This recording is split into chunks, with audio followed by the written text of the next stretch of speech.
it's really encompassing the idea of the eternality of our souls and the eternality of the God that we serve.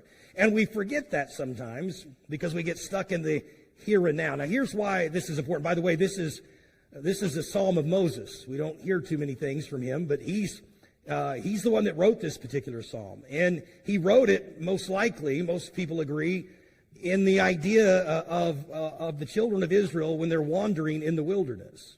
And based on the way this is worded, I believe that's accurate. Now, here's why this is important to understand the context of what Moses is writing about, the people that he's addressing in this particular psalm, because when we contrast the mindset of the people he's talking to or talking about, and then compare it to us, man, we're not much different. We're very similar today in the things that we pursue, because stop and think about it. These are the children of Israel who were in captivity for generations. They cry out to God that they want to be delivered. So God sends a deliverer, and then they go into the wilderness where they don't have all the abundance that they once had, and so they begin to cry out to God. God provides them manna. That's okay for a while, but pretty soon they grow tired of that. They want something else. And so then God is saying, hey, I'll take care of you. He gives them some quail, moves them on to the promised land that he's prepared for them. They get right to the brink of the promised land. They're excited, but then they realize, oh, there's giants in the land. And so now they don't want the promised land. They want to go back to the bondage of Egypt.